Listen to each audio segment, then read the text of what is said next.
Bwana Yesu asifiwe sana. Ndugu wapenzi watazamaji, nipende kuwakaribisha kabisa katika kipindi hichi cha hadithi za Biblia. Leo tutaenda kujifunza hadithi ya kusisimua na ya kushangaza ya mtumishi wa Mungu ambaye aliwahi kuishi, anaitwa Daniel. Taarifa hizi au story hii na hadithi hii inapatikana katika kitabu cha Biblia Daniel kuanzia 1 mpaka 12. Daniel ni kijana ambaye alikuwa ni mtu wa sala na maombi. Mtu alikuwa kimcha Mungu na kujiepusha na uovu. Alikuwa ni mtu mwaminifu na mtu ambaye anaamini kwamba Mungu anaweza akamtetea katika jambo lolote lile. Kijana huyu ni kijana wa Kiyahudi, nikimaanisha kwamba ni kijana wa kabila la Yuda. Hapo mwanzo wa Israeli ni taifa lililoteuliwa na Mungu kama tunavyojua. Basi baada ya wana wa Israeli kumtenda Mungu dhambi, waliweza kuchukuliwa na kuanza kuuzwa kwa watumwa au kufanywa kuwa watumwa. Basi wana wa Israeli walichukuliwa utumwa na kupeleka Babel, ambao kwa sasa inaitwa Iraq. Hivyo wana wa Israeli walichukuliwa utumwa katika karne ya 586, wakachukuliwa na kupelekwa Babel, ambapo mfalme ambaye alienda kuhusuru Yerusalemu anaitwa Nebukadreza wa pili. Mfalme huyu ambaye ni Nebukadreza wa pili alivamia mji huo na kuweza kuhusuru Yerusalemu na kuchukua watumwa baadhi ya vijana wengi, akiwepo Daniel, Shadraka, Meshach na Abednego, na kuwapeleka katika uhamisho Babeli, ambao huko waliishi maisha ya utumwa, maisha ya mateso, maisha ya kuteseka, maana walikuwa wamemtenda Mungu dhambi naye akawauza kwa maadui zao. Angalia hapo, kwanza alikuwa akitawala eneo lile, alikuwa anaitwa mfalme Yehoyakim. Lakini baada ya Nebukadreza kuvamia pale na kutawala eneo lile, akaweza kumshinda nguvu na kuwachukua watu mateka na vyombo vyao. Hivyo basi watu hawa baada ya kuhamishwa na kuwa mfalme wao ndio Nebukadreza mwenyewe wa pili, Nebukadreza akaagiza kwamba vijana wachukuliwe, baadhi ya vijana wenye akili, wenye uzuri, vijana wa kifalme na wa kiungwana, ili wapate kujifunza lugha na maarifa ili waweze kuhudumu katika nyumba ya mfalme. Basi katika vijana walioteuliwa alikuwepo kijana mmoja anaitwa Daniel, Meshach, Shadraka na Abednego kwa majina ya Kibabel, ambaye Daniel kwa jina la Kibabel aliitwa Belshaza, na huyu Meshach aliitwa Mishael, na huyu Shadraka aliitwa Hanania, wakati Abednego akiitwa Azaria kwa majina ya Kibabel. Hawa watakuwa na uhusika wetu katika hadithi ya leo. Utaenda kuona watu hao walikuwa ni watu wanaomcha Mungu, walikuwa ni watu wa sala, walikuwa ni watu ambao wana imani kubwa. Basi baada ya watu kuchaguliwa mbalimbali, wakiwepo vijana wanne, mfalme aliagiza kwamba waweze kulishwa vizuri, wapewe chakula wanapokuwa kule mafunzoni, kwa ajili ya kufundishwa elimu ya kifalme au elimu ya sehemu ile. Lakini kutokana na imani walizokuwa nazo kina Daniel, Shadrach, Meshach na Abednego, wakamwambia yule toashi ambaye aliwachukua ili awalishe kile chakula cha mfalme kwamba hatuwezi kujitia unajisi kwa chakula cha mfalme. Hivyo Daniel akamwomba yule toashi kwamba awape amri au awape ruhusa wao waweze kula tu chakula cha mtama na maji na mboga mboga. Lakini yule toashi akaogopa sana, akasema mfalme anaweza kaniua mimi nikifanya jambo hili. Lakini baadaye akaweza kuambia kwamba nitawapima kwa siku 10 na mimi nitakuja kuwatazama, kama jambo hili likifanikiwa basi itakuwa ni vema. Hivyo tunaona katika kitabu kile cha Daniel moja pale akawapa ruhusa wakae siku 3 wakila mtama na maji. Basi Daniel na wenzake watatu ambaye ni Shadrach, Meshach na Abednego wakawa kila mtama na maji kwa muda wa siku 3. Na yule toashi alipowatoa kwenda kutazamwa, walipotazamwa na mfalme na toashi mwenyewe, hawa vijana wanne wakaonekana kwamba nyuso zao zilikuwa nzuri, walikuwa wamemeremeta, walikuwa wanang'aa kuliko wale wengine, walikuwa miili yao imenenepa kuliko wale walikuwa wanakula chakula kizuri cha mfalme, walikuwa wanakula nyama na nini, vyakula vya kifalme. Lakini wao walikula tu mtama na maji, ila kwa sababu walikuwa na neema ya Mungu hawakujitia unajisi na chakula cha mfalme, na imani yao ilikuwa ni kumtumaini Mungu, wakapata kunawirika, wakang'aa, wakawa wasafi, wakawa na miili mizuri, wakameremeta sana. Hivyo yule toashi akatoa sehemu yao katika zile fungu ambazo walipewa kwamba wanawalisha wale watu. Basi kina Daniel, Meshach na Abednego wakaendelea tu kula mtama na maji katika lile jumba la mfalme. Baada ya hapo, ili Daniel kuweza kuinuka, tunaona kwamba mfalme Nebukadreza aliota ndoto. Mfalme Nebukadreza baada ya kuota ndoto akaamuru mlinzi wake awaite wanajimu na waganga na waseiri na wasoma nyota wamwambie mfalme kwamba ni ndoto gani aliyoiota. Hivyo basi yule mlinzi akaita wenye hekima wote wa Babel, akamwambia kwamba mfalme ameota ndoto na mfalme amesahau ndoto ile. Kwa hiyo mfalme akasema kwamba ndoto nimeota na nimeisahau ndoto yenyewe.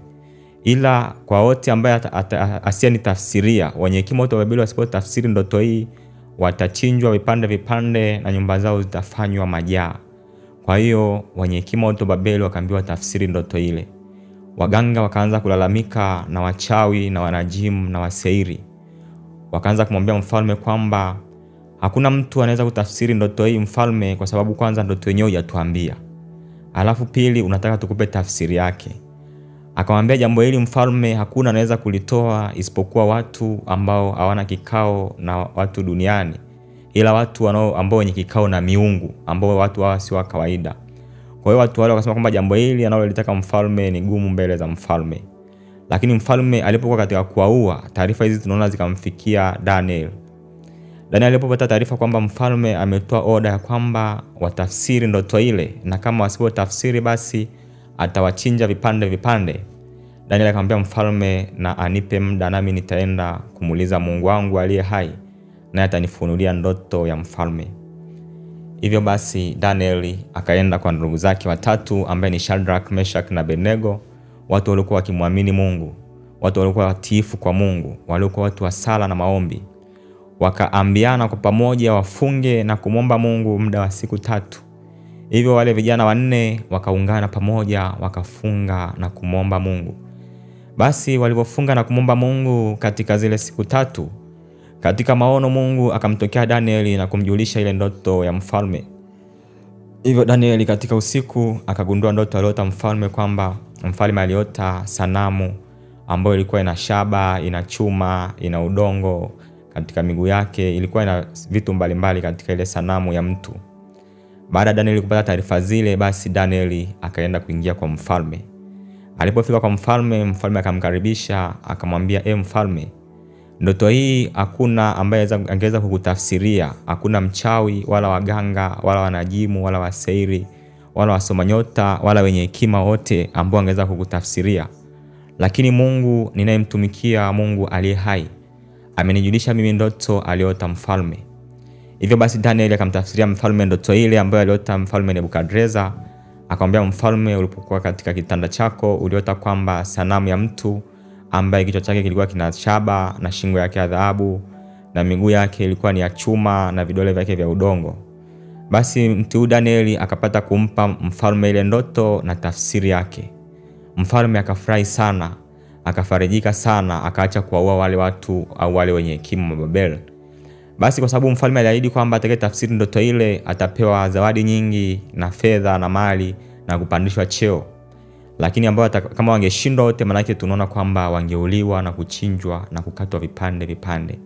Basi mfalme akamuinua Danieli akamweka awe mkuu katika jumba lake, na hapa ndipo Danieli alipoinuka na kupata kibali katika nchi ya ugeni. Basi Danieli akawa katika lango la mfalme. Lakini Danieli akamwomba mfalme kwamba ninaomba nao ndugu zangu watatu uwaweke waje kukaa pamoja na mimi. Danieli kwa sababu alikuwa ni mtu anayemcha Mungu, akuwasahau wale ndugu zake watatu ambao waliomba pamoja. Kwa hiyo Danieli akaamuru mfalme amweke Shadrach, Meshach na Abednego katika ile nyumba ya uliwali ya kifalme hapo Babel, ambayo kwa sasa ni Iraq.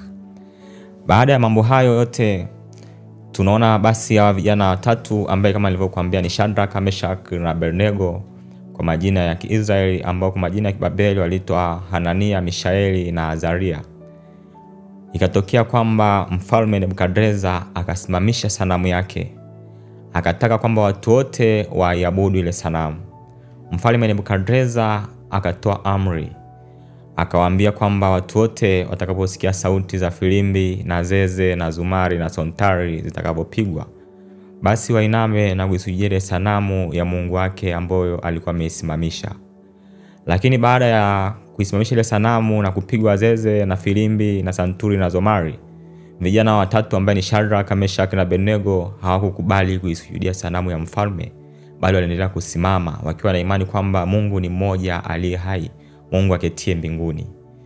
Basi baadhi ya Wakaldayo wakapeleka mashtumu kwa mfalme wakisema kwamba mfalme, wako vijana watatu ambao hakuitii amri yako, walikuwa na kudharau au kuinama kuabudu, ulipopiga filimbi waliendelea kusimama. Kwa hiyo mfalme akamchukua Shadraka, Meshaki na Abednego akawaleta, huku akiwa amejaa ghadhabu juu yao. Akawaambia, ewe Shadraka, Meshaki na Abednego, kwamba mmedharau amri ya mfalme mpaka mnaacha kuishuhudia sanamu yangu. Basi kina Shadraka, Meshaki na Abednego wakamwambia, mfalme, sisi hatuna neno la kusema kuhusiana na hayo.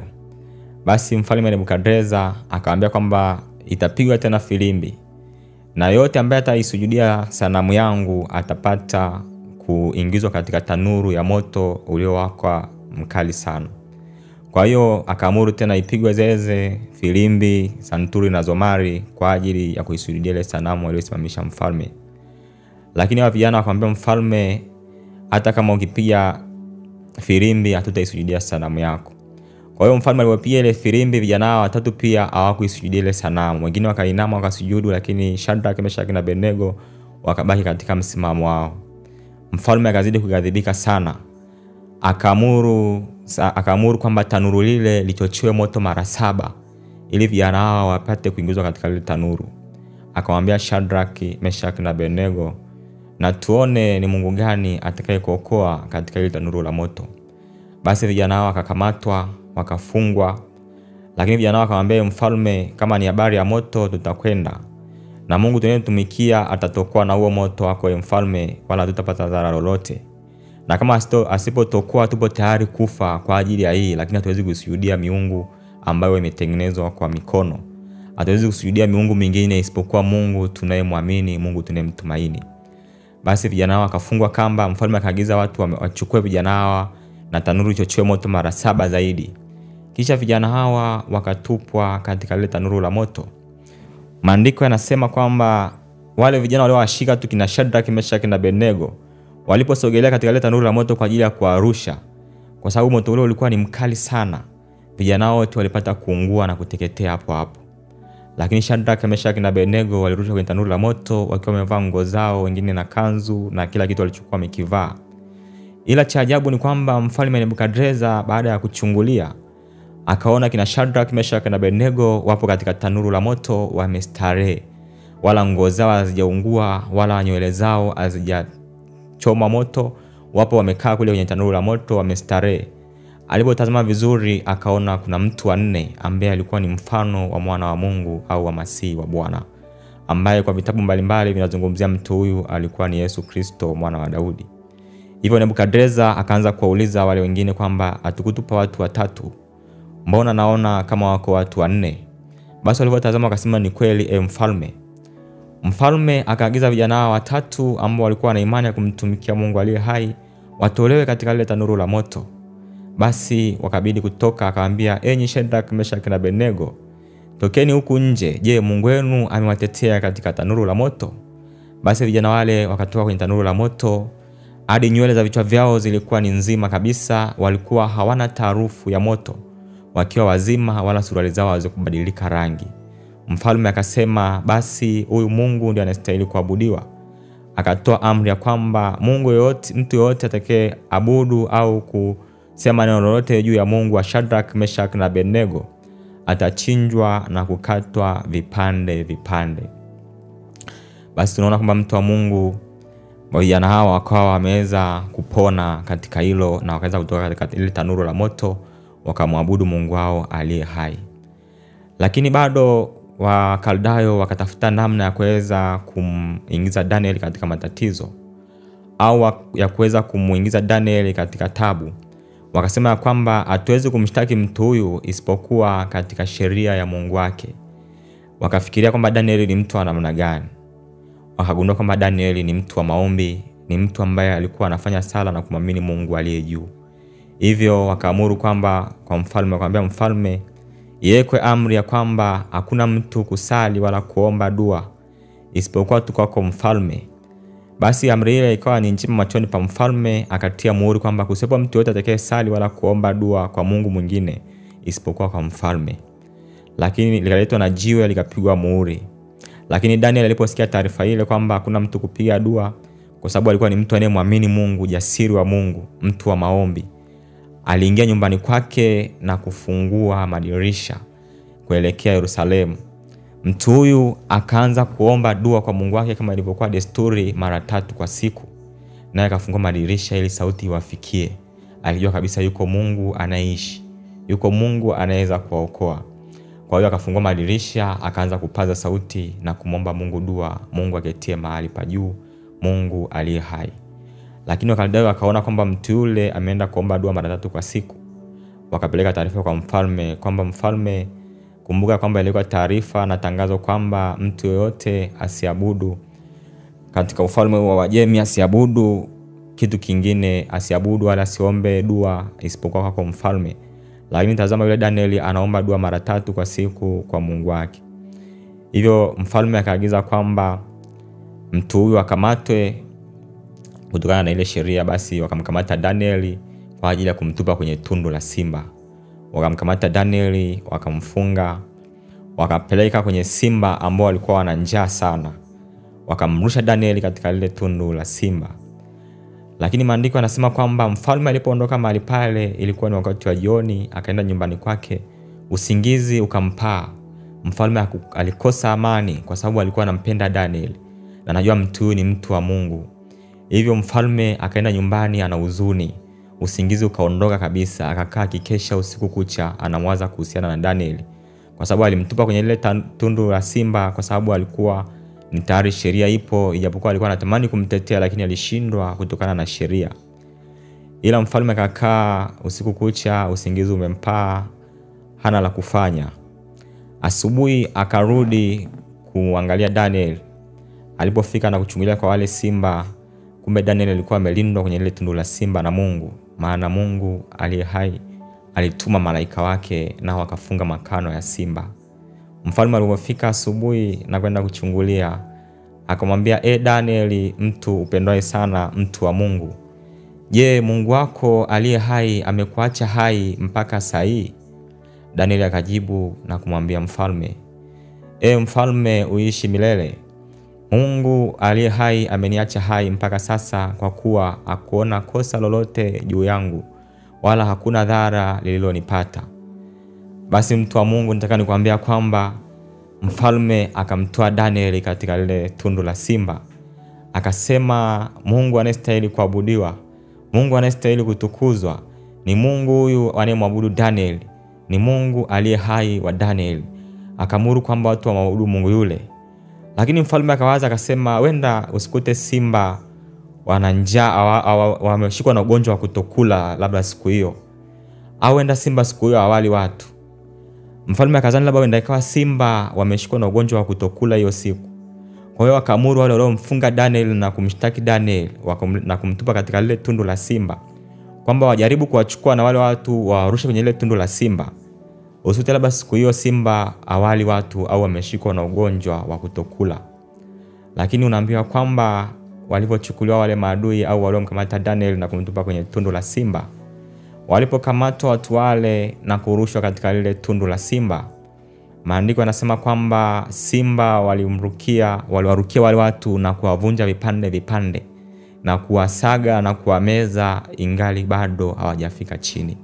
Wakawa wametafuna vipande vipande, wameisha kabisa. Hivyo basi mfalme alipoona jambo lile, maana wale watu walikufa wote na kuteketea, maadui wale wa Danieli, kwa sababu Danieli alikuwa ni kijana mtiifu anayemwabudu Mungu, anayemtumikia Mungu aliye hai, akaweza kutetewa katika ile tundu la simba. Mfalme akaamuru ya kwamba Mungu aliye hai, Mungu aketie mahali pa juu, ndiye Mungu anayestahili kuabudiwa, anayestahili kupewa sifa. Mungu huyu wa Danieli ndio anastahili kutukuzwa na kupewa sifa. Ndugu mtazamaji, ndugu msikilizaji wa hadithi hii, nipende kukushukuru kwa sababu umekuwa pamoja nami toka tulimeanza hadi wakati huu. Hii ni sehemu tu ya kwanza ya hadithi ya Daniel. Nipende pia kukaribisha katika sehemu ya pili itakayofuata. Asante.